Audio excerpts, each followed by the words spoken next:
Regan Slaymaker for International Boxing News. Now, the pleasure to be joined by promoter Eddie Hearn. Eddie, every day this fight gets closer, I get more and more excited. I mean, how excited are you for this one? I just want to...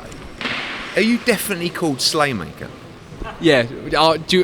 Shall I show you my ID after the interview? Because, like, all my daughter ever says is Slay, right? So I just feel like... You haven't got kids, have you, right? No. Not yet. When you have... I mean, Slaymaker is just going to be one of the most legendary surnames at school of that generation. You know that, don't you? You missed out because Slay was not even a word, was it, when you was at school? No, it weren't. I missed the boat on that. Exactly. Well, I'm telling you now, like, if my daughter found out that we were going to change our name from Hearn to Slaymaker, she would be over the moon. Do you know what I mean? I just feel like you've made it up, but... I mean, are you doing the Fight Day 5K tomorrow? I'm not. Tony Sims runs a boxing class at the Matchroom Gym on a Saturday morning, so I will not be there. That's not on of Tony Sims to conflict with a Fight Day 5K. I mean, I'll let you off though. Cheers, Eddie. Thank you very much as well. And speaking of experience, don't change your last name to Slaymaker because it won't go down too well. But I mean, Johnny Fisher, Alen Babic, it was a little bit. I don't want to say respectful, calmer today than the press conference yesterday. I think all of it's been respect. Like there's been the build-up's been great, and Alan's played a blinder as he always does, and he's not playing a blinder. He's just being Alan. But he's actually a really good guy, Alen Babic, and I think he actually quite likes Johnny Fisher. Like, how can you not like Johnny Fisher? He's just such a nice bloke. So it's never been like aggro, but it's a big fight for him. I think if Babic loses, I'm not sure where he goes from here, and if Johnny loses, it's an absolute disaster. So there's a lot on the line. I mean, the atmosphere is brilliant in here, and times that by 50 tomorrow night, it's going to be wild. And you know, as I said before, this is a next gen. Like we got the weigh-in at York Hall. Really, this kind of fight would be in York Hall, but because it's Johnny Fisher and because of everything, we've got a huge crowd in the Copper Box, and I just think it's a massive fight. Like the potential of Johnny as a draw is massive, but I think he's a really good young heavyweight, and I think he's got a lot of the key attributes for a very, very good heavyweight. Speed, punches hard, good engine, strong, great chin. So if he can refine his skills with Mark, I think he can go deep in the sport. But tomorrow night's the first acid test. No, definitely as well. I want to take us back to the John Ryder, Danny Jacobs undercard. Obviously, Johnny walked out co-main event. Gabriel Nguema. I mean, how much of the improvements have you seen from Johnny Fisher since that night? Where I don't want to say he froze, but he was a little bit nervous going into that one. I think he admitted it. Yeah, he was. But like, you got to remember, you're going out. You've had 2 amateur fights, and you're walking out. What was that? His 4th fight? I don't know. And all of a sudden, he sold 1,500 tickets that night himself, and you're coming out co-main event, and like it's not like you're just like a little bantamweight where it's like you're like a big heavyweight where there's fucking bombs thrown in left, right, and centre. And he hurt his hand in that fight as well. Like the improvements are massive. There's still the element of he loves to stand and trade, which is unbelievably exciting. But I guess if you've got a good chin and you can punch, standing and trading sometimes is not the end of the world. And that's why actually I think he'll beat Alen Babic inside 3 rounds, because I just think Alan's going to do exactly what he does. Mark's going to tell Johnny not to get involved and sit and wait and counter and use the jab. But like when Johnny just holds his feet and just like, that's what I think is going to happen tomorrow night. And I think the improvements are incredible from a guy that was not just a novice, a complete novice. I mean, have you ever known a guy to come through the professional ranks without really having a fight?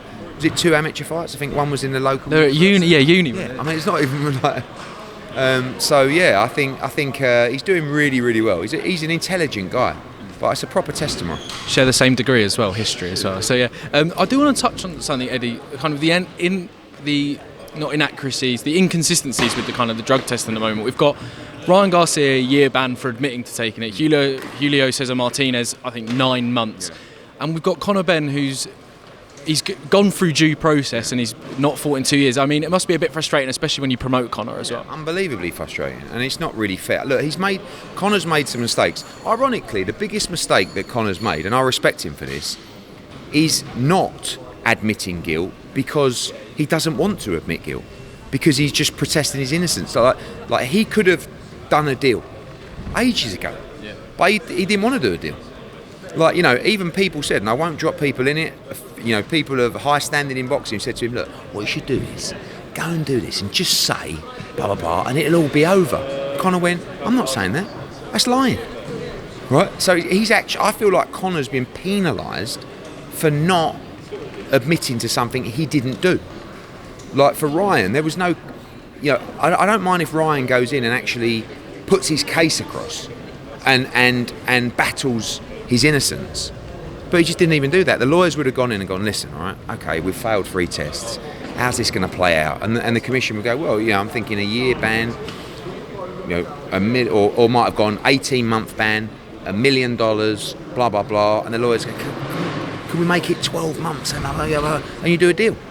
Like for me, and then you got Conor, who's basically won against the WBC, won against the ball, then they've appealed it, and now he's got to go through this other process. So I think now Conor's probably of the mindset of not do a deal, but like how do we like end this? It's ridiculous, and that's what we want now. We want a date more than anything because it's just the whole thing's a farce. So we want to go through that process and say, look, it was 2 years ago. Like when can he fight? And that's the key, is when can Conor Benn fight? If it's in December, fine. If it's in, February or March, I think that's a joke. But, okay, we'll book a venue and we'll prepare for that date. Do you know what I mean? But the problem with it has always been is the uncertainty. And he's definitely not played it perfectly at all times. But who would? Who could? If you're just hell-bent on proving your innocence. Definitely as well, when you're showing that level of integrity as well. Final one from me, Eddie, because I think we're pushed for time as well. There's a lot of reports that Diego Pacheco was returning against Kevin Lele Saggio as well. Any truth into those rumours returning in September? He won't be fighting Kevin Lee Saggio, but we tried very hard to make that fight. I thought we had it last night, but Saggio decided, he says he's going to move down to middleweight. So we are looking at opponents. We also had Eric Bazinian, but Eye of the Tiger management went back on their word of doing that fight. So we look for another opponent. There's a few names that are in the hat at the moment. Jason Quigley, Maciej Sulecki. I would have quite liked the Derevenchenko fight, but obviously he's fighting Billy. But we are building a really exciting card. That fight's going to be at the War Grounds at the old StubHub. And I love the venue. It's like my favourite venue in boxing. I've never done a show there. So I want to build a night of wars at the War Ground. So Diego will headline, and we will announce that opponent next week for sure. So as we get to Philadelphia. Perfect. Thanks, Eddie. I know we're strapped for time. Thank you very much.